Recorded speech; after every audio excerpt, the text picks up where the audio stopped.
మనం పరిశుద్ధ లేఖన గ్రంథంలో యోనా గ్రంథాన్ని చదువుతున్నప్పుడు యోనాకు చెప్పాడు, ఓ యోనా, నినివే పట్టణపు యొక్క ప్రజలందరూ, చూడండి ఒక్క మాట, యోనా గ్రంథము ఒక్క మాట చదివి మళ్ళా 3వ అధ్యాయము 9వ వచనం.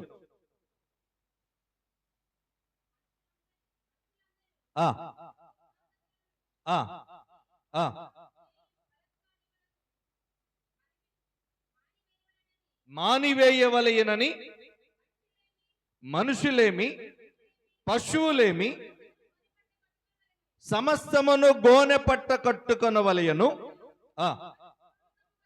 మనసు పూర్వకముగా యావేను ఏడు కొనవలయనని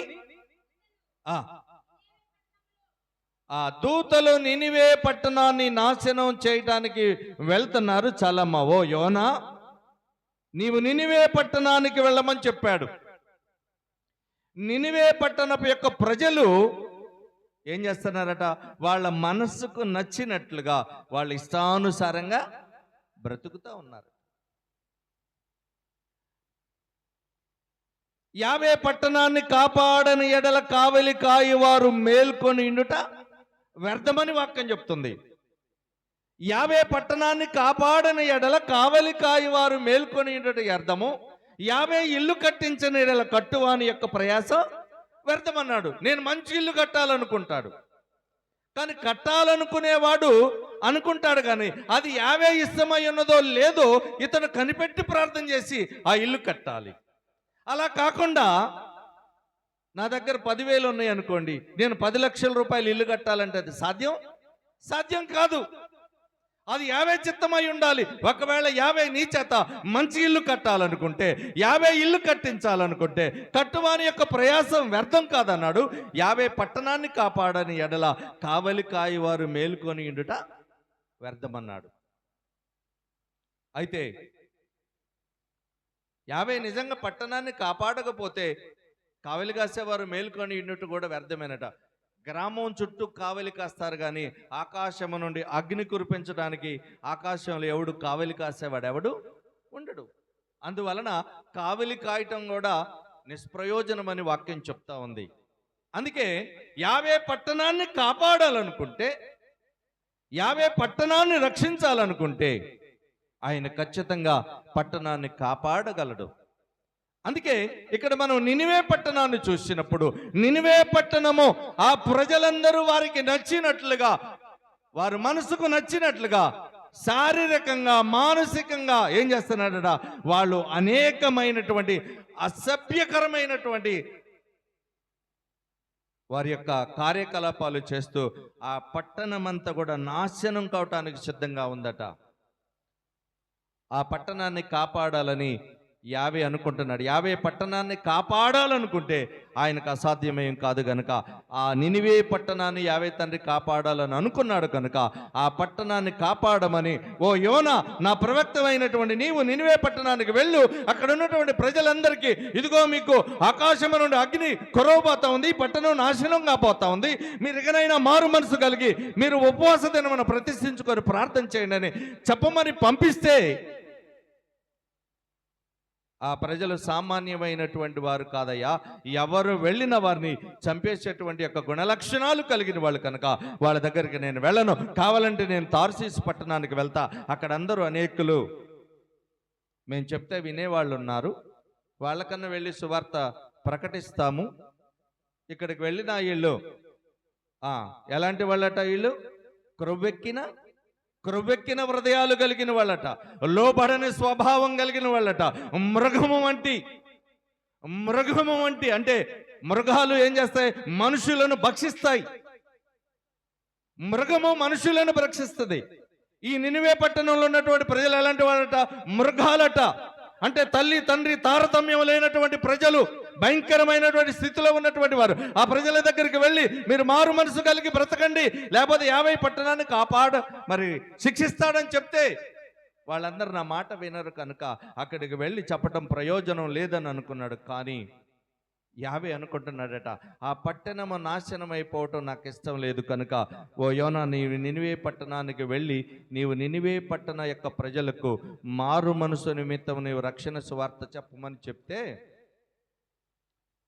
ఆయన మీ అందరికీ తెలిసింది, ఆయన 3 దినాలు చేప కడుపులో ఉన్నాడు. 3 దినాలు సూర్యోదయం అవుతా ఉంటే ఆ నినివే పట్టణం యొక్క ఒడ్డున ఆ యొక్క యోనాని ఉమ్మి వేసినప్పుడు అతడు లేచి సూర్యోదయమైనది మొదలుకొని మిట్ట మధ్యాహ్నము 12 గంటల వరకు అతని యొక్క కుడికాలు శక్తి కొలది అతడు పరుగులు తీసి ఆ పట్టణపు యొక్క మధ్యలోనికి వెళ్ళి ఆయన నినివే పట్టణపు యొక్క ప్రజలకు ప్రకటిస్తా ఉన్నాడట, ఈ పట్టణము ఇంకా 40 దినాల్లో నాశనం కాబోతా ఉంది.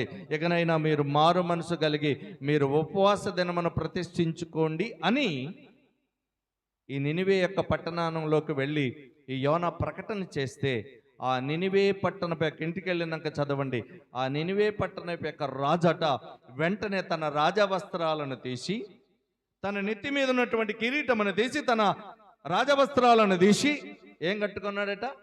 గోనె పట్ట కట్టుకొని.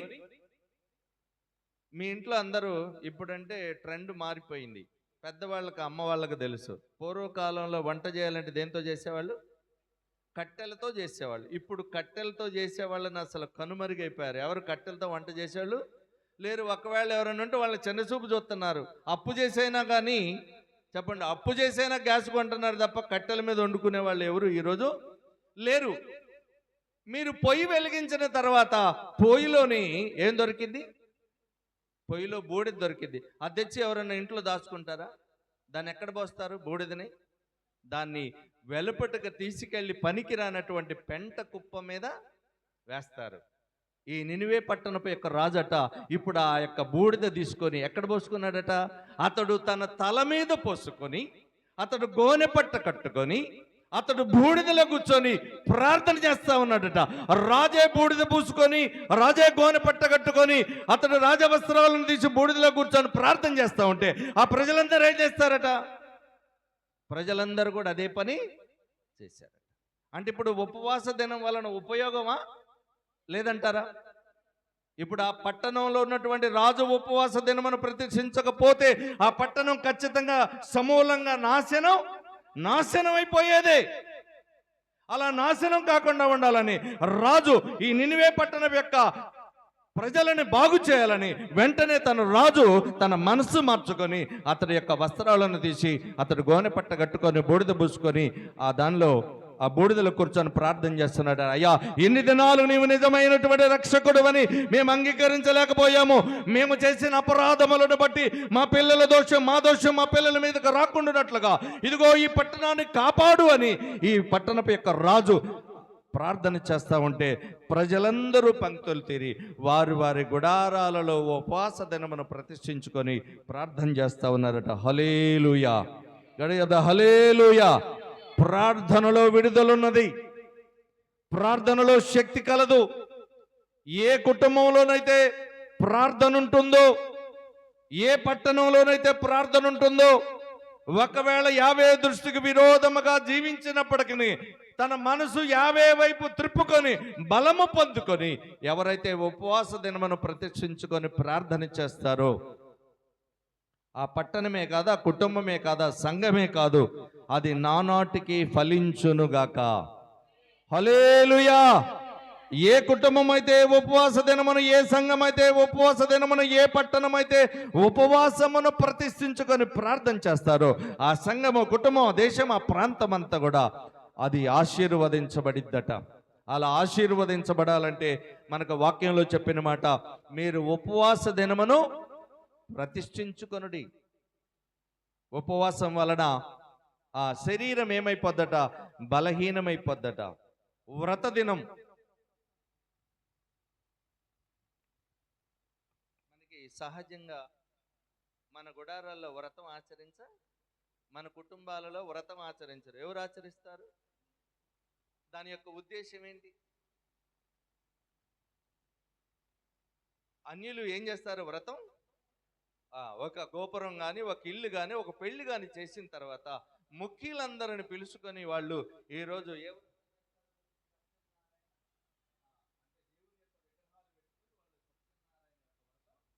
అంటే మేము చేసిన చేసినదంతయు సఫలమగునుగాక. మేము చేసినదంతయు సఫలము కావాలని ఆ వ్రత దినమును ప్రతిష్ఠించుకుంటారు. అలాగే ఈ 2024 సంవత్సరాలు గడిచిన దినాలలో నేను కానీ, నా సంఘం కానీ, నా భార్య కానీ, నా పిల్లలు కానీ, నా భర్త కానీ, అయ్యా నీకు విరోధముగా శారీరకంగా మానసికంగా మేము ఏమైనా చేసిన అపరాధములు ఉంటే ఇదిగో మారు మనసు కలిగి ఉపవాస దినమును ప్రతిష్ఠించుకొని నీ సన్నిధిలో మేము మా దేహాన్ని మీకు సమర్పిస్తున్నామని విజ్ఞాపనాపూర్వకం కలిగి ప్రార్థన చేయటమే ఉపవాసము యొక్క ఉద్దేశము. హల్లెలూయా. ఈ ఉపవాస దినమును చాలా విలువైనది. ఈ ఉపవాసం అనేది శరీరం బలహీనమైపోతుంది, ఆత్మహత్య సిద్ధంగానే ఉంటుంది ఆయన ఆరాధించడానికి. శరీరమును ఎవడైతే బలహీనపరచుకోగలుగుతాడో ఆత్మ ధైర్యంగా ఉంటుంది. క్రామ క్రోధ మద మాత్సర్యాలను జయించాలి అంటే మనిషి ఏమైనా బలహీనుడుగా మారాలి. కామము, క్రోధము, మదము, మాత్సర్యము ఇవన్నీ మనిషిలో ఆంతరంగికంగా కనపడకుండా మనిషిని ప్రభావితం చేస్తాయి. నువ్వు అది చెయ్యి, పర్వాలేదు. ధనం ఉంటుంది, చెయ్యి. అహంకారం ఉంటుంది, చెయ్యి. ఇదేం చేస్తుందంటే శరీరం మనిషిని పురుకొల్పుతూ ఉంటుంది. ఆత్మ తప్పని చెప్తా ఉన్నా కానీ ఈ దేహం బలంగా ఉండటం వల్ల నువ్వు ఏం చేసినా కానీ పర్వాలేదని ఈ దేహాన్ని ఏం చేస్తుందట, పురికొల్పుతూ ఉంటుందట. అందుకే శరీరం బలహీనం అయిపోతే, ఇప్పుడు పరుగు పందెంలో పరిగెత్తాలనుకోండి, నా దగ్గర బలం లేదనుకోండి, నేను పరిగెత్తగలనా? చెప్పండి, పరిగెత్తగలనా? నాకెళ్ళే చూడాలి. అమ్మ పరిగెత్తగలనా? నేను నా దగ్గర శక్తి లేదు. యవనస్తులు ఉన్నారు, వాళ్ళతో నేను ఉరగగలనా? కారణం ఏంటి? నాలో శక్తి లేదు. అంటే నేను పరిగెత్తడానికి నాలో శక్తి లేదు. అంటే కామము, క్రోధము, మదము, మాత్సర్యము ఈ క్రియలను మనుషుడు వాటిని లోపరుచుకోవాలంటే ఏం చేయాలట? శరీరం బలహీనమైపోతే ఆత్మకి అన్యాయమైనటువంటి పనులు చేయాల్సిన అవసరం లేదు. ఈ శరీరం చేసేటువంటి యొక్క పనుల వల్ల ఆత్మ నరకానికి నడిపించబడుతుందట. ఆత్మ నరకానికి నడిపించకుండా ఉండాలంటే ఈ యొక్క సర్వ జ్ఞానేంద్రియములను ఈ లోకంలో ఎవడైతే స్వాధీనపరుచుకోగలుగుతాడో వాడు మాత్రమే పరలోకానికి చేరతాడు. ఈ లోకంలో అన్ని క్రైస్తవ్యాల యొక్క ఉద్దేశం ఏంటంటే మనుషుడు మరణించిన తర్వాత నిత్య జీవానికి వెళ్ళాలంటే ఈ లోకంలో భక్తి కలిగి బ్రతకాలి, ఈ లోకంలో శక్తి కలిగి బ్రతకాలి, ఈ లోకంలో ఆయనకు విధేయత కలిగిన వారుగా బ్రతకాలి. అంటే ప్రతి మనుషుడు కూడా ఏమై ఉండాలంటే అతడు తన ప్రాణాత్మ దేహమును ఉపవాస దినమును ప్రతిష్ఠించుకొని బలహీనుడుగా మార్చబడి తన యొక్క హృదయ నైవేద్యమును సిద్ధపరచాలంటే ఏం చేయాలా? బియ్యమును బెల్లమును, చెప్పండి, బియ్యము, బెల్లము, పాలు ఇవి మూడు కలిపి చక్కని యొక్క దేంట్లో ఒక పాత్రలో, మట్టి పాత్రలో ఉండి మట్టి యొక్క పాత్రలోనే ఆ నైవేద్యం పెట్టాల. వెండి బంగారాల్లో ఎవరు కూడా ఏ దేవతకి ఏ దేవుళ్ళకి నైవేద్య అర్పణ ఎవరు ఎలా చేసినా బోనంలోనే నైవేద్యాన్ని సిద్ధపరచాలి. కారణం ఏంటంటే అది మనిషిని సూచిస్తా ఉంది. యావే తన పోలక చొప్పున నరుడను నియమించి అతని నాసికారంధ్రములో ప్రాణవాయువును వదగా అతడు జీవాత్మాయను. మనిషిని మట్టితో తీశాడు గనక ఈ మట్టి యొక్క పాత్రలో యావేకి నైవేద్యం పెట్టాలి. ఈ హృదయం అనేటువంటి ఆలయములో మనం ఆయన ప్రతిష్ఠించుకోగలిగి ఇక్కడ హృదయ నైవేద్యాన్ని మనము ఈ హృదయములో ఆయనకు పెట్టగలిగితే అంతకంటే నీవు అర్పించేటువంటి యొక్క నైవేద్యము ఈ ఒట్టి పాత్రలో, మట్టి పాత్రలో పెట్టిన దానికంటే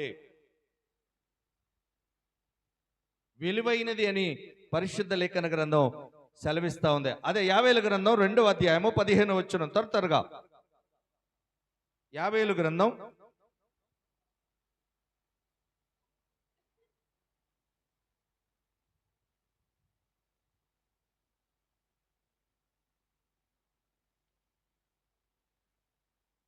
2వ అధ్యాయము 15. సియోనులో బాకా ఊదుడి, ఆ ఉపవాస దినమును ప్రతిష్ఠించుడి, వ్రత దినమును నియమించి ప్రకటన చేయండి, ఆ జనులను సమకూర్చుడి, ఆ సమాజము కూటమి ప్రతిష్ఠించుడి, పెద్దలను పిలువనంపుడి, ఆ చిన్న చిన్న పిల్లలు ఇంకా ఏమన్నాడు, సన్యపానీయము చేసేటువంటి పిల్లలను తోడుకొని రండి. ఆ పెళ్లి కుమారుడు అంతఃపురములో నుండి ఆ పెళ్లి కుమార్తె గదిలో నుండి రావలేను. హల్లెలూయా, గడిగేద్దాం హల్లెలూయా. ఎవరు రావాలట ఈ ఉపవాస దినానికి? మరి మీ పెళ్లి కుమారులు అందరూ ఏరి? మన భర్తే మనకి పెళ్లి కుమారుడు, నా భార్య నాకు పెళ్లి కుమార్తె. ఇప్పుడు నీకు నాకు మనందరికి పెళ్లి కుమారుడు ఎవరు? యేషువ మెస్సయ్య. ఆయన వస్తున్నాడంటే ఈ వధువు సంఘం ఏమయ్యాడట? పెళ్లి కుమార్తె వలె మరి వీళ్ళేనా కాదట, పాలు తాగుతున్నటువంటి సన్యపానీయము తాగుతున్నటువంటి పిల్లలు కూడా ఈ ఉపవాసంలోకి. కారణం ఏంటంటే, బాలుడు నడవలసినటువంటి త్రోవను వాడికి నేర్పకపోతే వాడు పెరుగు పెద్దవాడైన తర్వాత, మీ పిల్లలను సత్యంలో ప్రతిష్ఠించకపోతే వారు పెరిగి పెద్దవారైన తర్వాత లోక సంబంధమైనటువంటి మార్గంలోకి తొలగిపోయి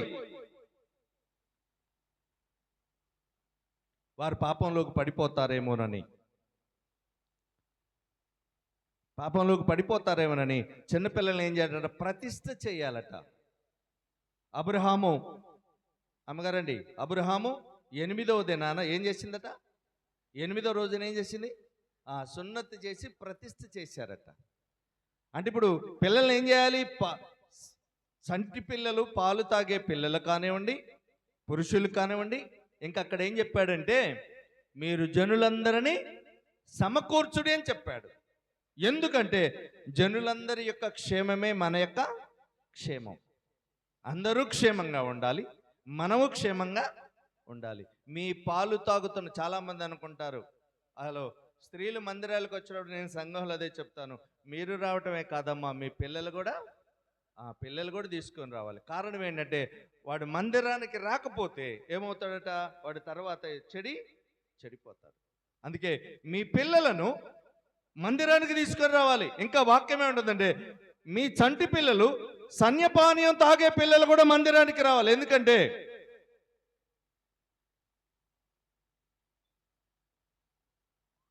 ఇప్పుడు మన మోషే గారి యొక్క బాల్యంలో అతని జమ్ము పెట్టెలో పెట్టి నీళ్లలో వదిలేసినప్పుడు తన అక్క తనను తీసుకొని వచ్చి ఆ పెట్టెలో నుండి తీసుకొని వచ్చి తన తల్లి పాలిచ్చి పెంచేటప్పుడు ఏం చేసిందట? 430 సంవత్సరాలు ఇజ్రాయేలీయులు బానిసలుగా ఉన్నటువంటి ప్రతి విషయం ఆ పాలిచ్చి పెంచేటప్పుడు తల్లి తన కుమారుడికి చెప్తా ఉంటే బాల్యంలో వాళ్ళ యొక్క మనసు ఎలా ఉంటుందట? తెల్లని పుస్తకం లాగా. బాల్యంలో పిల్లల యొక్క మనసట తెల్లని యొక్క పుస్తకం, అంటే అక్షరాలు రాయినటువంటి కాగితం ఎలా ఉంటుందో వాళ్ళ మనసు అలాగా ఉంటుంది. ఇజ్రాయేలీయులు 430 సంవత్సరాల ఐగుప్తు దేశంలో బానిసలుగా ఎన్ని శ్రమలు అనుభవించారో, వారు అనుభవించిన శ్రమల కొరకు యావే నిన్ను ఏర్పాటు చేసుకున్నాడని వారు కలిగిన శ్రమల గురించి తల్లి పాలిస్తూ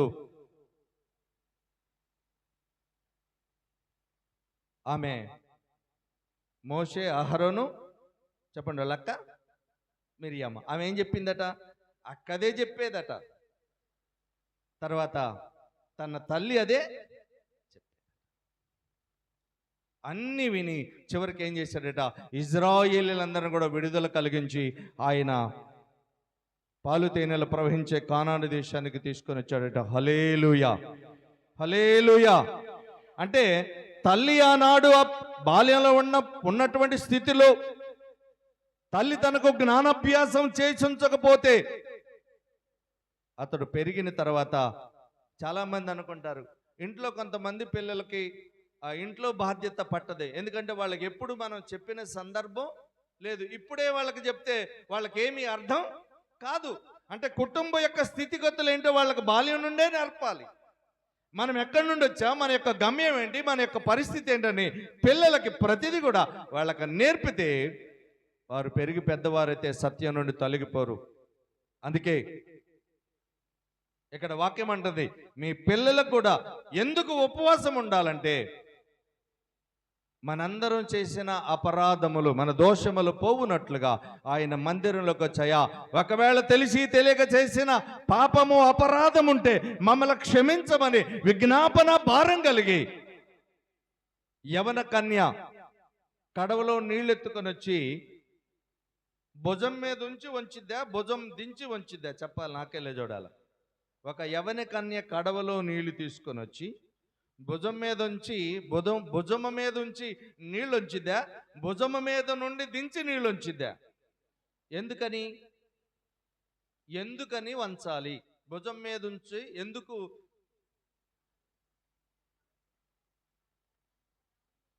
అదే ఎందుకు వంచకూడదు? ఎలాగైనా గాబులోనే కదా నీళ్లు పోసేది. ఒక యవన కన్య కడవలో నీళ్లు తీసుకొని వచ్చి భుజము మీద నుండి నీళ్లు గాబులోకి వచ్చిద్దా, భుజము మీద నుండి దించి గాబులో ఉంచిద్దా? దించే వచ్చి ఎందుకు దించి ఉంచాలి, ఎందుకు దించి వంచకుండా పోయకూడదు అంటారు. మీకు ఒక చిన్న ప్రశ్న, అన్ని మీకు తెలిసినవే. ఏంటమ్మా? ఇంకా ఇప్పుడు భుజం మీద ఉంచి పోతే ఎలా పడుతుంది? అది సన్న దారలాగా పడుతుంది. కానీ జాగ్రత్తగా పోయాలి, అది ఎక్కువ సమయం పోయాలి. అదే భుజము మీద నుండి దించి గాబులు పోసింది అనుకోండి, ఒక్కసారి ఏమైతే కుమ్మరించబడతాయి. హల్లెలూయా. అయితే మందిరానికి వచ్చినటువంటి ప్రతి సహోదరుడు, సహోదరి, ప్రతి ఒక్క బిడ్డ, అయా మేము పాపములో ఉన్నటువంటి మా పాపములు పరిహరించబడినట్లుగా మా ఆత్మను నీ మందిరములో మేము కుమ్మరిస్తూ, అంటే ఇక దాపెరకం కుమ్మరిస్తూ నీళ్ళు ఒక్క చుక్క కూడా ఉండవు. ఈరోజు ఈ ఉపవాస దినములలో ఈ 2024 సంవత్సరం వరకు, ఈరోజు 27వ తారీఖు వరకు మేము చేసిన దోషములన్నీ ఈ రోజు నుండి పటాపంచలు ఉన్నట్లుగా, మా దోషములు పోవునట్లుగా మమ్మల్ని బాగుగా కడగమని, మమ్మల్ని బాగుగా శుద్ధీకరించమని మన ఆత్మను ఆయన సన్నిధిలో సమర్పించడం కోసం ఈ ప్రత్యేకమైనటువంటి కోడికలు ఏర్పాటు చేస్తున్నాం. హల్లెలూయా. మన ఆత్మను, మన అపరాధములను కడుక్కోవటానికి, మన దోషములను పోగొట్టుకోవటానికి, తెలిసి తెలియక అహంకారం చేత, దుర్వ్యాపారముల చేత నిందారహితులుగా ఉన్నటువంటి మన యొక్క జీవితం, మన నిందను తొలగించుకోవటానికి. నిందను నాలో నింద లేదు, నాలో నింద లేదని నేను ఊరంతా తిరిగాను అనుకోండి, నాలో నింద ఉంచుకొని ఏమంటారంటే, వీడు పైకి భక్తి వేషం వేసుకున్నాడు, వాడిలో ఉన్న నింద వాడిలోనే ఉంది. నింద లేదని ఎవరు చెప్పాలా? నా వెనకున్న వాళ్ళు, నా ముందున్న వాళ్ళు నాకు నింద లేదని చెప్పాలా, నాకు మంచి సర్టిఫికేట్ ఇవ్వాలి. బలా నమ్మకమైన దాసుడా, మందిరానికి వెళ్తున్నటువంటి మనము, నిన్ను నన్ను సర్వశక్తిమంతుడైనటువంటి యావే మన యొక్క జీవితాన్ని ఆయన క్షుణ్ణంగా పరిశీలన చేస్తూ ఉన్నాడు. ఒకవేళ ఎంఆర్ఐయో, సిటీ స్కానిక్కో ఏమైనా రావచ్చు, రాకపోవచ్చు, కానీ ఆయన నేత్రము కొనకగా నిద్రించగా దివారాత్రం బావుల్లో ఈ భూమి అంతటిని ఆయన ఏం చేస్తారా? ఆయన నేత్రం సంచారం చేస్తూ ఉందట. ఆయన నుండి తప్పించుకోవడానికి లోకంలో ఎవరికి అసాధ్యమైనది కాదు. కనుక ప్రియ తల్లి చెల్లి మాటలు వింటున్న ప్రియ సహోదరుడా, మనందరం కూడా మన ఈ 2024 సంవత్సరం 27వ దినాన, అయా నేను చేసిన అపరాధములు పోవునట్లుగా నన్ను బాగుగా కడగమని మన ఆత్మను యవన కన్య నీళ్ళ కడవను తీసుకొని వచ్చి ఆ యొక్క కడవను కుమ్మరించినట్లుగా మనలో ఏ పాపము లేకుండా ఏ దినం నుండి మనందరం పరిశుద్ధులుగా మార్చబడుట కొరకు ఈ ఉపవాస దినమును యావే తండ్రి ఏర్పాటు చేస్తా ఉన్నాడు. మత్తయి సువార్త 4వ అధ్యాయము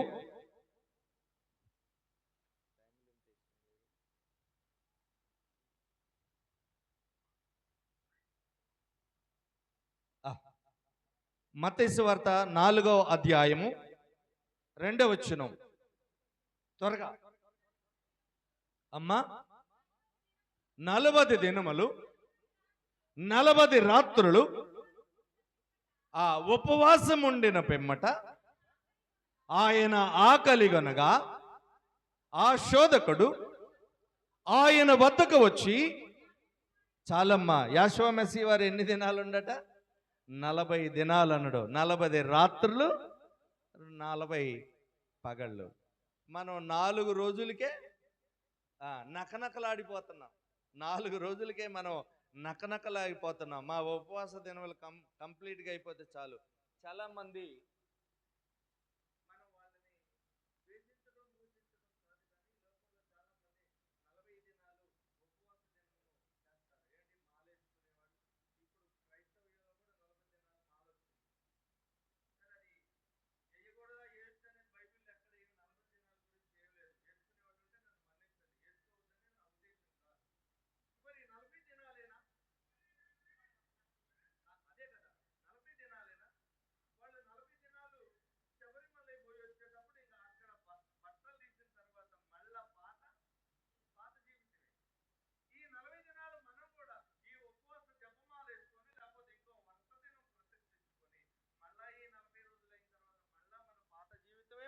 మనం కూడా బ్రతికామనుకో, వాళ్ళకి మనకు పెద్ద తేడా లేదు.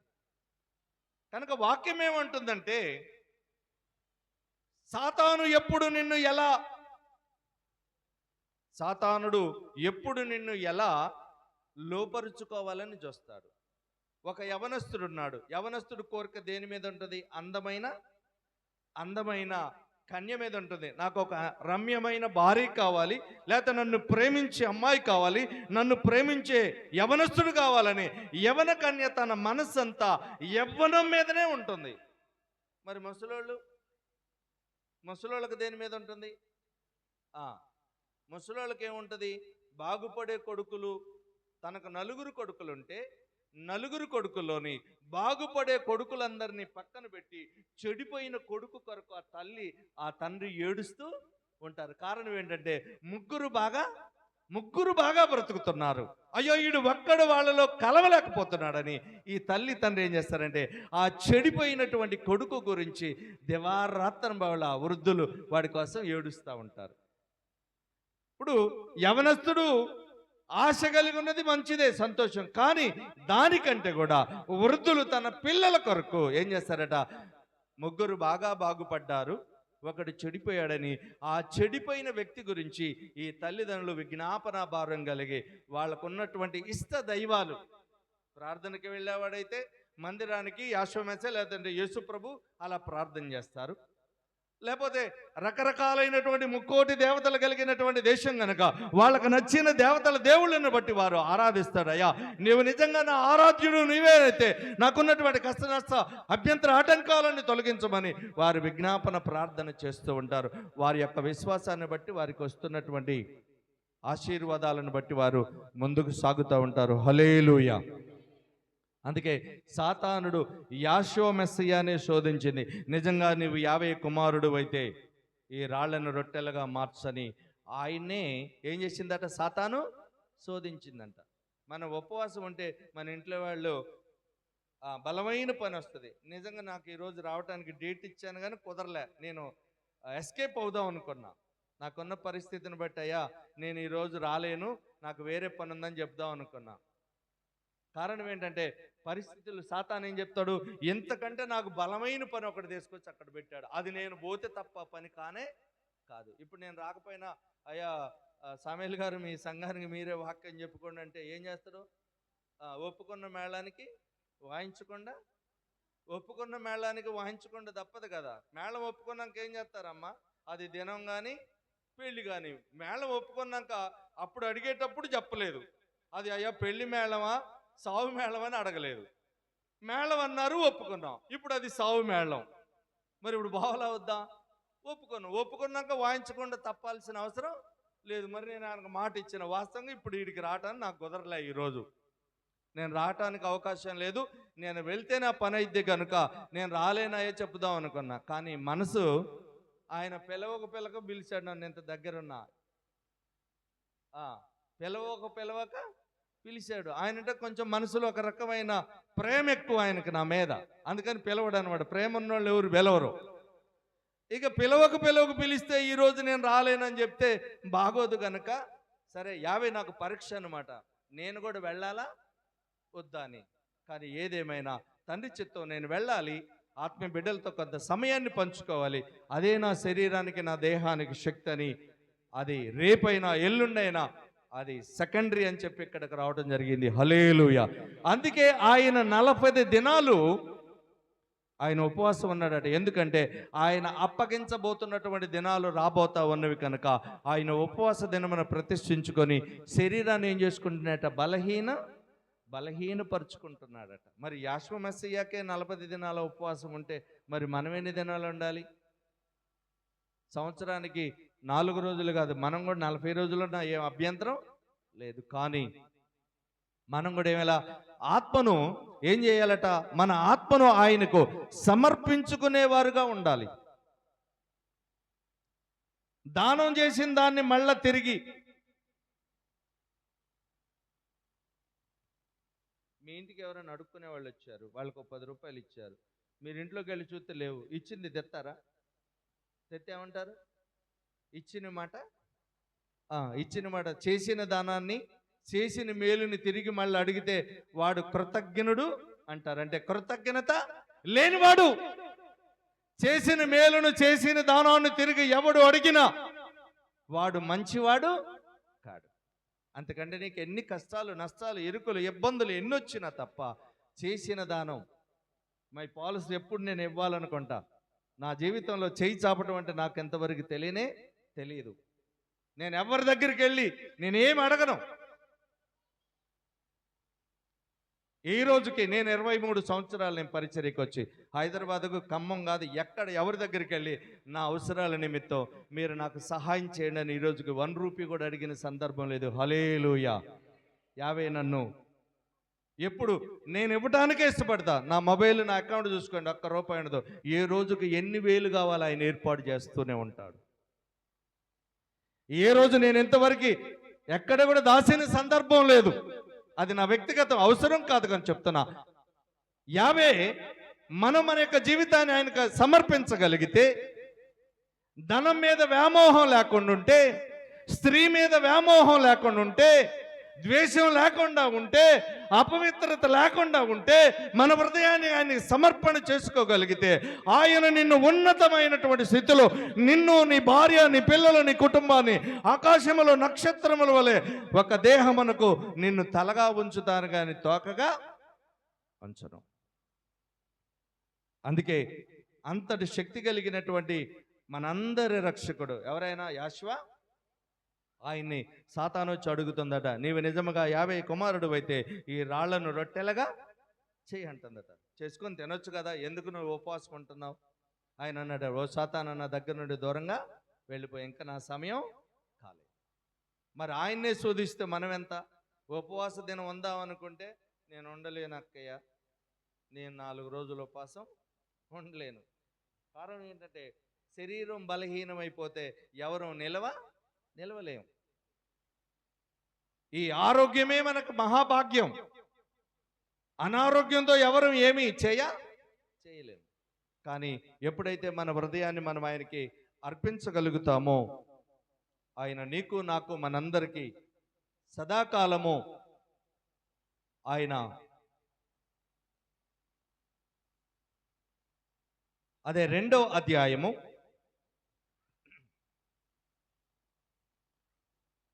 50 గ్రంథం 2వ అధ్యాయము 12వ వచనం.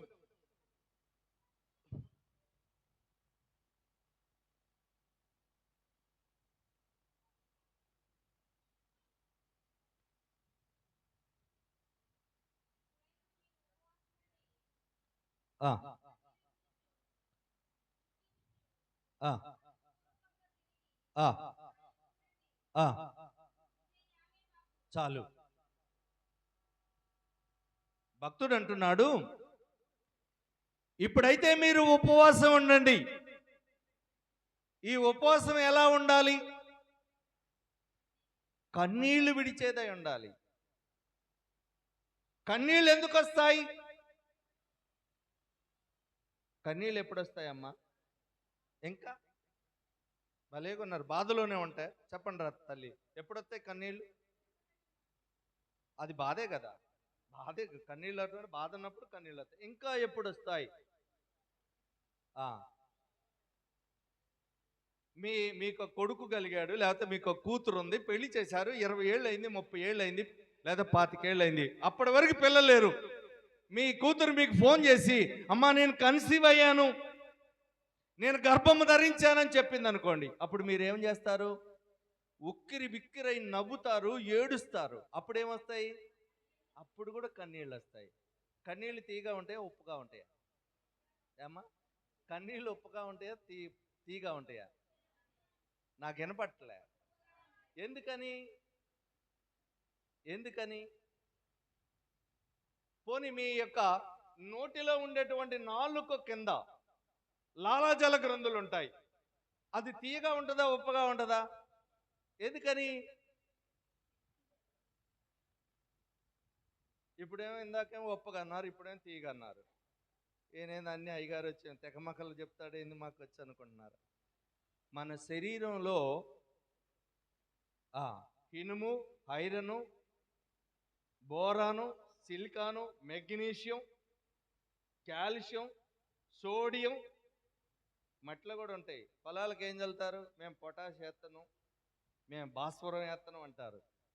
అవన్నీ మన దేహంలో ఉంటాయి. కారణం ఏంటి? మనం ఎక్కడి నుండి వచ్చాం? మన బ్రీడ్ ఎక్కడిది? మట్టిలోదే. కనుక మట్టిలో నుండి తీసాం కనుక ఇవన్నీ ఉంటాయి. లాలాజల గ్రంథులు అంటే నోటి కింద ఉన్నటువంటి, కొంతమంది అంటారు మరి వాడి నోట్లో విషం గ్రంథి ఉందరా బాబు అంటారు.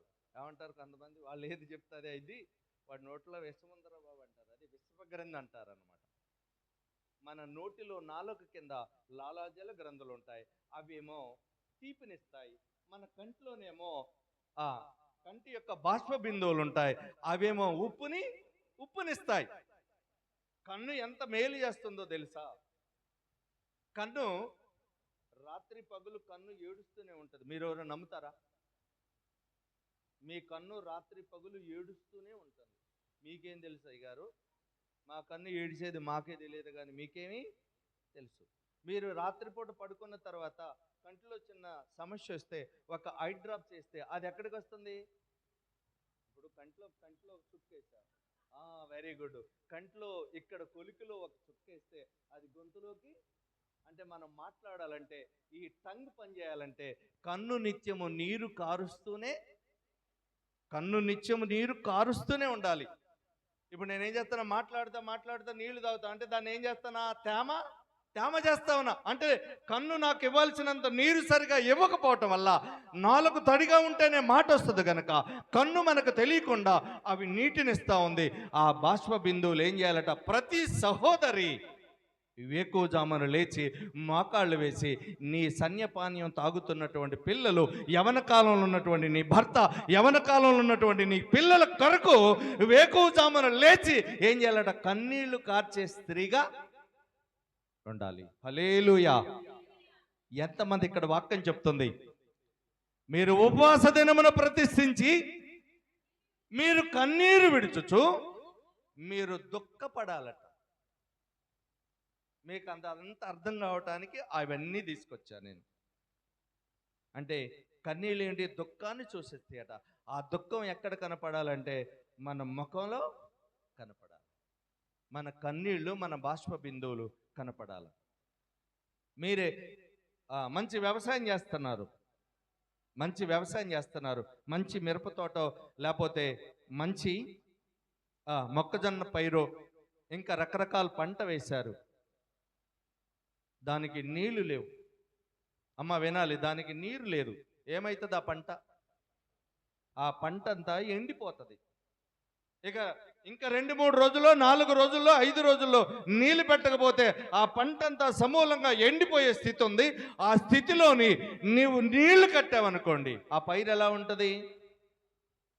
అమ్మ ఇటేపు చూడాలి. ఆ పైరు ఎలా ఉంటుంది? ఎప్పుడైతే నీవు నీళ్లు ఆ తోరలో, ఏమంటారు, ఆ ఓరలలో నీళ్లు వెళ్తాయో, ఆ నీళ్లు వెళ్తా ఉంటే ఆ నీరు తలిగినటువంటి ఆ యొక్క మొక్క ఎప్పుడైతే నీళ్లు తన యొక్క వేళ్లకు తలిగిందో, ఆ వాడిపోయినటువంటి యొక్క ఆ రేకులు అంటే ఆకులు అవి ఎలా అయితే అవి వెంటనే చిన్నగా వికసించుకుంటాయట. హల్లెలూయా. ఆ వాడిపోయినటువంటి యొక్క తన రేకులు వికసించుకుంటాయంట. అంటే ఏ తల్లి అయితే ఆశ కలిగి తన కుటుంబ క్షేమం కొరకు ఉపవాస దినమును ప్రతిష్ఠించుకొని వేకువజామున లేచి మోకాళ్ళు వేసి కన్నీళ్లు విడిచి ప్రార్థన చేస్తారో. చెప్తాం కదా, యోనా రక్తం ఎక్కడ కుక్కలు నాకాయో చెప్పండి.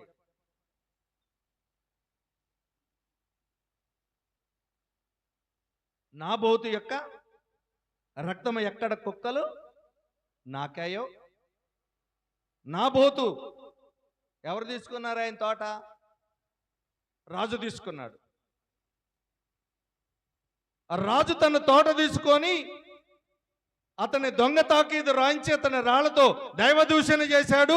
ఇతడు ఉపవాస దినమున ఉపవాసం చేయలేదు, యావేను ఆరాధించవలసిన దినం ఆరాధించలేదు, యావేకు వ్యతిరేకంగా చేశాడని రాజు అతని రాళ్లతో కొట్టి చంపితే ఆ రక్తము నేలను వలికించబడి ఆ రక్తము యావే మందిరంలోకి చేరిందట. యావే పాదాల దగ్గరికి చేరి ఈయన రక్తము ఘోషిస్తా ఉందట. అందుకే ఆయన రక్తము నేలను ఒలికితే యావే దగ్గరికి వెళితే నీవు ఎక్కువ జామున లేచి కన్నీరు, నీవు నీ పిల్లల కొరకు నీ భర్త కొరకు మారు మనసు నిమిత్తం నీవు ఎక్కువ జామున లేచి నీవు కన్నీళ్లు కారిస్తే ఆ కన్నీళ్లు ఆయన పాదాల దగ్గరికి చేరవా? చేరతాయి, ఖచ్చితంగా ఆయన దగ్గరికి చేరతాయి. అందుకే మీరు కన్నీళ్లు విడిచుచు దుఃఖించుచు మనసు పూర్వకంగా ఏం చేయాలట? ఆయన వైపు తిరగాలి. ఆయన వైపు తిరగాలట, ఆయన దగ్గరికి రావాలట. ఎందుకంటే నా దగ్గర దీర్ఘాయుషు దీర్ఘ గణతలు నా దగ్గర ఉన్నాయి. నా దగ్గరికి వస్తే మీరు దీర్ఘాయుషవంతులు అవుతారు. మీకు కావలసినటువంటి ఆశీర్వాదాలు నా దగ్గర ఉన్నాయి. ఇవి కావాలంటే మనందరం కూడా ఉపవాస దినమును ప్రతిష్ఠించుకోవాలని పరిశుద్ధ లేఖన గ్రంథం సెలవిస్తోంది. యోహాను సువార్త 4వ అధ్యాయం 28వ వచనం త్వరగా.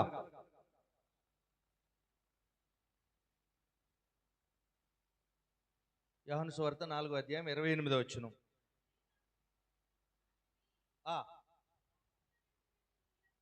ఆ స్త్రీ తన కొండ విడిచిపెట్టి ఊరులోనికి వెళ్ళి,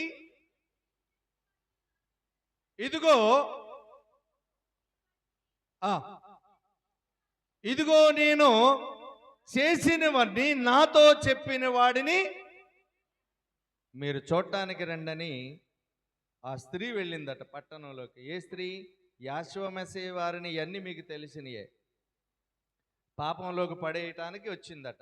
ఆయన అన్నాడట, అమ్మా ఇప్పటికే నీకు 5 పెనిమిట్లు ఉన్నాడు, ఇప్పుడు ఉన్నవాడు కూడా నీ పెనిమిటి కాడని చెప్పాడట. ఆమె ఏ కొండట?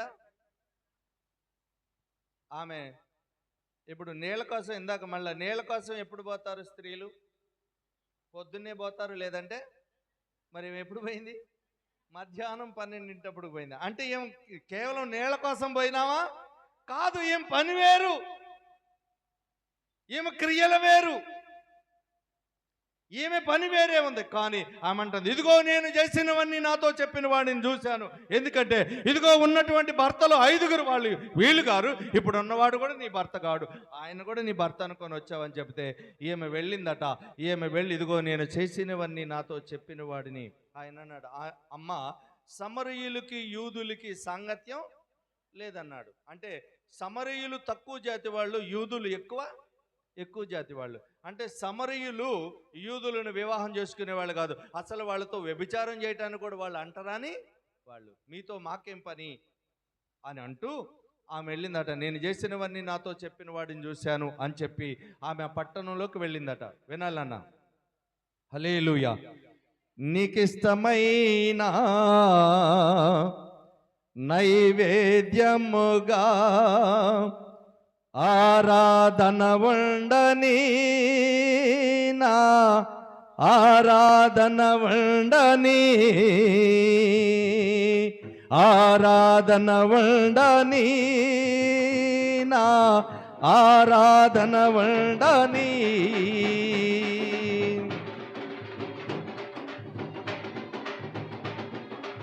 ఆరాధనా స్తుతి ఆరాధనా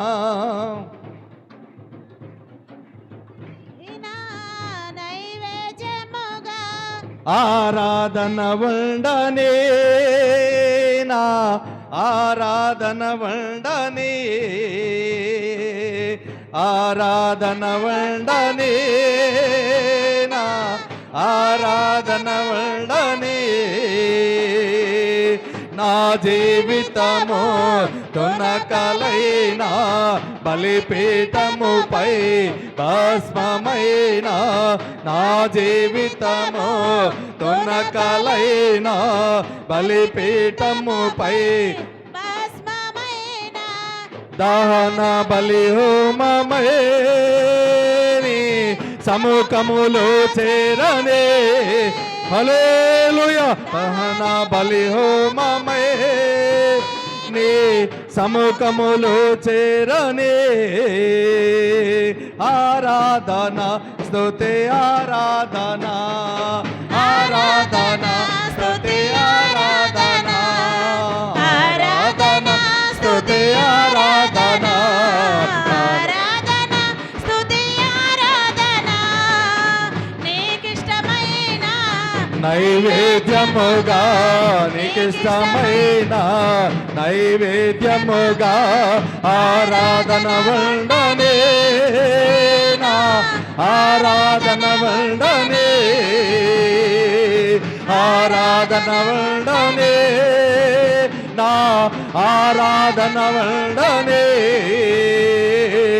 నిష్కళంకమైన పరిమళ ద్రవ్యమై అగ్నికి నేను ఆహుతి అయినా నిష్కళంకమైన పరిమళ ద్రవ్యమై అగ్నికి నేను ఆహుతి అయినా ఇంపైన స్తుతి ధూమమై నీ సముఖములో చేరనే హల్లెలూయా ఇంపైన స్తుతి ధూమమై నీ సముఖములో చేరనే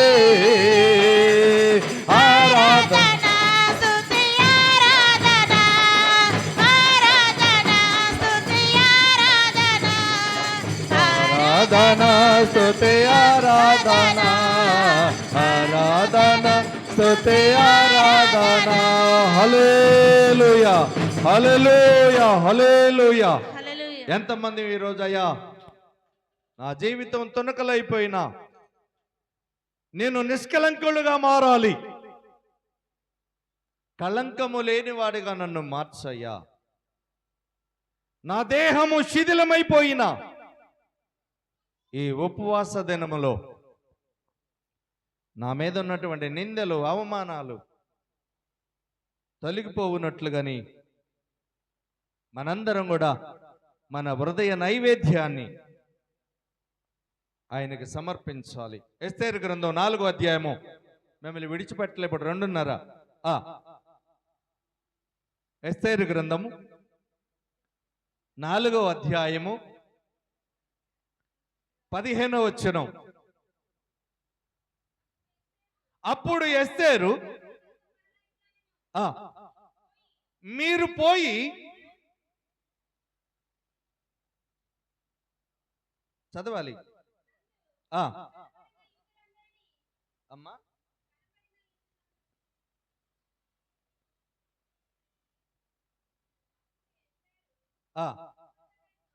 అప్పుడు ఎస్తేరు మొర్దెకైతో మరలా ఇట్లా నేను నీవు పోయి యూదులందరినీ నీవు సమాజ మందిరమునకు నీవు సమకూర్చి నా నిమిత్తము మీరు ఉపవాసముండి 3 దినములు అన్నపానములు. ఇప్పుడు ఉపవాసం అంటే ఏం చేస్తే ఉపవాసం? అన్నం తినకూడదు, నీళ్ళు తాగకూడదు. ఇప్పుడు మనం అన్నం తినలేదు కానీ ఉపవాసం అంటే ఊము కూడా మెంగకూడదు. హల్లెలూయా. ఉపవాసం అంటే ఊము కూడా మెంగకూడదు. కానీ మనం ఇప్పుడు మనదే ఉపవాసం సగం ఉపవాసమే. ఆహారం లేదు కానీ నీళ్లు పానీయాలు మాత్రం అది కాదు. పెద్ద గ్లాస్ పాలు తాగి 2 యాపిల్స్ తిని 1 బన్ను తిని ఆ, లేదంటే ఒక గ్లాసు సేమియా తాగితే ఇది ఉపవాసం కాదు. మనిషి డీహైడ్రేషన్ అంటే శరీరం కనీసం నీళ్ళని ఉండాలి కనుక నీరుకైతే కొంచెం నీళ్లు తాగి 40 దినాలు పొట్టి శ్రీరాములు గారు 40 దినాలు నీళ్లు తాగి ఉపవాసం చేశాడు. మన ఈ ఆంధ్ర తెలంగాణ అంతా తమిళనాడులో ఉండేది ఒకప్పుడు. మనంతా తెలుగు మాట్లాడినా కానీ మన పరిపాలనా వ్యవస్థ అంతా కూడా తమిళనాడులో ఉండేది. ఆ తమిళనాడులో ఉన్నటువంటి యొక్క రాష్ట్రాన్ని విడగొట్టుకోవడం కోసం పొట్టి శ్రీరాములు గారు 40 రోజులు ఉపవాసం చేశాడట. మనం 4 రోజులు చేయటానికి పక్కోళ్ళ కోసం కదా, ఆయన ఎవడు చెప్తే మాకెందుకు అనుకోవాలి. పొట్టి శ్రీరాములు గారు ఆయన విగ్రహాలు అక్కడక్కడ ఉంటాయి, ఆయన విగ్రహాలు అక్కడక్కడ ఉంటాయి. పొట్టి శ్రీరాములు గారు ఆయన ఒంటి మీద వస్త్రం ఉండదు.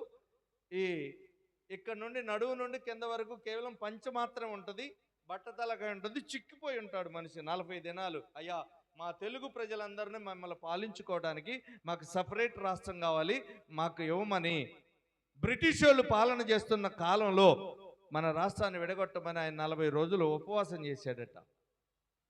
సామీల్ గారు, అమ్మ మనం ఈ 2024 సంవత్సరంలో 4 రోజులు ఉపవాసం చేద్దామంటే, ఏంది అయ్య గారు, ఒక్క రోజు కాదు 2 రోజులు కాదు, మీరు 4 రోజులు పెడతారా? ఎవరి కోసం? మీకోసం, మీ పిల్లల కోసం, మీ సన్యపాను అంటే మీ యొక్క చంటి పిల్లలకు పాలిచ్చే పిల్లలతో సహా అందరూ కూడా ఉపవాస దినాన్ని చేయాలి. ఎవరి కోసం? మనము మన కుటుంబాలు రక్షించుకోవడం. ఆయన కోసం కాదట. ఈ యావత్తు ఎంతమంది? 12 కోట్ల మంది కోసం ఆయన గత 40, 50, 60 సంవత్సరాల క్రితం ఆయన ఉపవాసం చేశాడట, రాష్ట్రం సపరేట్ కావాలని. మరి ఆయన అంత త్యాగం చేస్తే కనీసం మన కోసం మనమన్న త్యాగం చేయాలి కదా, చేయాలా వద్దా? మన రక్షణార్థమై మనం రక్షించుకోవడం కోసం ఉపవాసం చేయాలట. ఇక్కడ కూడా ఎస్తేరు చెప్తుందట, తన పినతండ్రి అయినటువంటి మొర్దెకైని పిలిచి, నీవు సమాజ మందిరంలో అనేకులను నీవు తోడుకొని వచ్చి ఇజ్రాయేలీలందరూ క్షేమం విషయమై నా కొరకు మీరు 3 దినాలు ఉపవాసం చేయమందట. చాలామంది చెప్తారు కానీ చేయరు. మీరు ఉపవాసం చేయండి, మీరు ఉపవాసం చేయండి అని అయ్యగారులు చెప్తారు చాలామంది. కానీ అయ్యగారులు ఉపవాసం చేయరు. వాళ్ళు ఏరే అయ్యగారులు అనుకోండి, మన అయ్యగారులు ఉపవాసం అంటే ఉపవాసమే. తినొస్తే తిన్నాం, ఎస్ అంటే ఎస్, నో అంటే నో, బలవంతం ఏం లేదు. కానీ చేసేది ఒకటై చెప్పేది ఇంకొకటి ఉండటానికి వీలు లేదు. అది మై పాలసీ, నేను నమ్మిన సత్యం. తింటే తిన్నాం, తినకపోతే తినలేదు. కానీ ఏమేం చెప్పిందట? యూదులందరూ రక్షణార్థమై. కానీ అక్కడ హామాను ఏం చేస్తున్నాడు? ఎలాగైనా కానీ ఎస్తేరుని ఆషారోజు రాజుకు భారీగా కాకుండా పోవాలి, ఈ యొక్క మొర్దెకైని సిలువ వేయాలని అతడు ఒక కొయ్యను చెక్కించి దాన్ని ముందుగా ప్రతిష్ఠించాడట. చాలామంది అంటారు, ఎవడు దవ్వుకున్న కొంట్లో ఆడబడతాడని చెప్తారు. కానీ ఎస్తేరు చెప్తుందట, మనందరి రక్షణార్థమై మీరు 3 దినాలు ఉపవాస దినమును ప్రతిష్ఠించండి అన్నాడు. అంటే నీళ్లు తాగటానికి రూల్ లేదు, అన్నం తినటానికి. ఉపవాసం యావేకి ఇష్టం అట. హల్లెలూయా. ఉపవాసం ఉన్నటువంటి దేహంతో చేసిన ప్రార్థన ఆయన స్వీకరిస్తాడట. ఉపవాసంతో ఉన్నటువంటి దేహంతో ప్రార్థన చేస్తే ఆయనది నాకు ఇష్టము అన్నాడు. ఈ ఎస్తేరు 3 దినాలు ఆమె కాదట, ఆమెతో ఉన్నటువంటి చెలికత్తెలందరూ కూడా 3 దినాల ఉపవాసం అండి ప్రార్థన చేశారు. ఎంత అక్కడ అద్భుత కార్యం అంటే, ఆ ఆషారోసు రాజు దగ్గరికి భార్య కూడా వెళ్ళి డైరెక్ట్ మాట్లాడే అధికారం ఉందా లేదా? చెప్పండి, ఉందా లేదా? భార్య కూడా వెళ్ళి భర్తతో మాట్లాడే అధికారం లేదట. మీ భర్తలో కాళ్ళు అటు చేతి మీరు ఊరుకుంటారా? చెప్పండి, ఊరుకుంటారమ్మా? అసలు నేను మాట్లాడటానికి అధికారం లేనప్పుడు నీతో ఉంటే ఏంటి? నేను మా అమ్మగారు వాళ్ళ ఇంటికి పోతాని వెనక గదిలో తీసుకుపోయి మా అయ్యగారు నువ్వు పోతే నా పరువు పోద్దని బతిలాడాలి, అది వేరే విషయం. ఎందుకంటే నేను అయ్యగారిని కాబట్టి నువ్వు పోతే నా పరువు పోద్ది, వాడి భార్య పోయింది అంటారని ఏం చేయాలా? వెనక గదిలోకి వెళ్ళి బతిలాడాలి. ఈయన రాజు రాజుకు ఒక శాసనం ఉంటుంది, పిలవనంపించితే తప్ప ఎవరు ఆయన ఎదుటికొచ్చి మాట్లాడే అధికారం లేదు. ఎందుకోసం అంటే స్త్రీ పురుషుని కోసమే కానీ పురుషుడు స్త్రీ కోసం, చెప్పండి, స్త్రీ పురుషుడి కోసమే కానీ పురుషుడు స్త్రీ కోసం చెప్పాలమ్మా. అప్పుడు ఇప్పుడు ఎప్పుడైనా ఒకటే. ఆ, అప్పుడు ఇప్పుడు ఎప్పుడైనా ఒకటే. ముందు ఎవరిని చేశాడు? అప్పుడు మరి ఎవరిని తోడు కావాలండో? భార్యలారా మీ భర్తలకు ఏమన్నాడు? మరి వీళ్ళని ప్రేమించమండి కానీ లోబడమని చెప్పలే. వాళ్ళు మళ్ళీ మీరు అనుకోవచ్చు, మీరు పురుష అహంకారం ఏందంటే, ఎట్టాగో గవర్నమెంట్ మీకు 33% ఇచ్చింది, హల్లెలూయా, స్త్రీలకు 33% ఇచ్చింది, మేమేం కాదంటలేదు. దానికి ఆస్తి హక్కు ఇచ్చింది, 33 రిజర్వేషన్ ఇచ్చింది. ఇప్పుడు దాన్ని 50 చేయమంటున్నారు గవర్నమెంట్. అది కూడా చేసేటారు. ఇప్పుడు గవర్నమెంట్ అంతా చేస్తుంది. ఇప్పుడు ముస్లింలకు ఏముండేది? త్రిపుల్ తలాక్ ఉండేది. ఒక మగ మనిషి ముగ్గురిని చేసుకోవచ్చట. ఏ కోర్టుకి వెళ్ళాల్సిన అవసరం లేదు, ఏం లేదు. ఇప్పుడు సామేల్ గారు బిడ్డను చేసుకోండు, ఏం దగ్గరికి వచ్చి, అమ్మ తేజ నీతో ఏమంటాడట, నీతో నాకు తలాక్ అంటాడట. తలాక్ అంటే ఏమితో విడాకులేనట. తలాక్ ఉన్న సందర్భం అదనమాట. ఒక ముస్లిం ఆయన తన పెళ్లి చేసుకున్న భార్య దగ్గరికి అందరి సమక్షంలోకి వచ్చి ఎవరు లేకుండా ఏం చెప్పాడట? తలాక్ అంటాడట. తలాక్ అంటే నీతో విడిపోయినట్టే. మళ్ళీ ఆయన వెళ్ళి మళ్ళీ పెళ్లి చేసుకోవచ్చు, మళ్ళీ వెళ్ళి మళ్ళీ పెళ్లి చేసుకోవచ్చు. అటు 3 పెళ్ళిళ్ళు చేసుకోవచ్చట.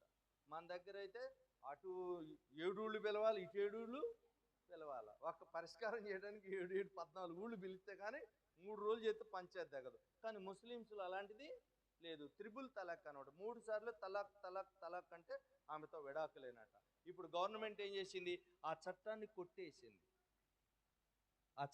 కొట్టేసింది. అంటే ప్రభుత్వం ఏం చేసింది? స్త్రీల పట్ల, నువ్వు అన్నదానికి అంటున్నా, మేము సమానం అన్నదానికి చెప్పాయి మాట, హల్లెలూయా. మీరేం తలాక్ కాదు, మీకు ధైర్యమే అనమాట. ఏ స్త్రీ అయినా, ముస్లిం స్త్రీ అయినా, క్రైస్తవ స్త్రీ అయినా, హిందూ స్త్రీ అయినా అందరికీ జన్మనిచ్చిన తల్లే. అందరికీ జన్మనిచ్చేది తల్లే, స్త్రీయే. స్త్రీ లేకుండా ఈ సృష్టి ప్రారంభం లేదు, ముగింపు లేదు. అందుకని మీరేం తక్కువ కాదు.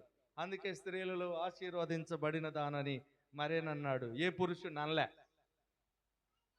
స్త్రీలలో నీవు ఆశీర్వదించబడిన దానం అన్నాడు. ఎంత గొప్ప విషయం.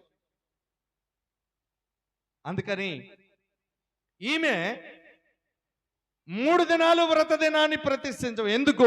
తన ప్రజల కొరకు. మరి ఎస్తేరు తన ప్రజల కొరకు 3 దినాల ఉపవాస దినమును ప్రతిష్ఠించమంటే, మరి మనము మన కుటుంబాల కొరకు మనం ఉపవాస దినం చేయాలా వద్దా? చేయాలి. ఖచ్చితంగా మనం కూడా ఉపవాస దినం చేయాలి. 2వ దిన వృత్తాంతములు, నాకెళ్ళి చూడ మాకు, 20వ అధ్యాయము. మన బండేమో స్టార్ట్ అవ్వదు. స్టార్ట్ అయితే ఆగదు. వచ్చింది అక్కడ సమస్య.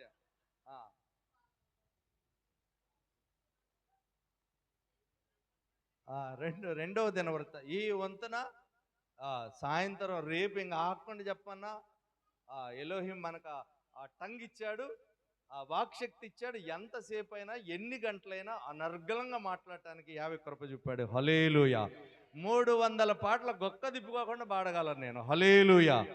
ఇంకా ఎక్కువ కూడా పాడగలను, మీకు తక్కువ చెప్తున్నాను గర్వంగా. 2వ దిన వృత్తాంతములు. నన్ను కోరి తెచ్చుకున్నాడు కదా, మరి నేను దానికి న్యాయం చేయాలా వద్దా? నన్ను కోరి పిలిచాడమ్మా, మరి నేను దానికి న్యాయం చేయాలా వద్దా?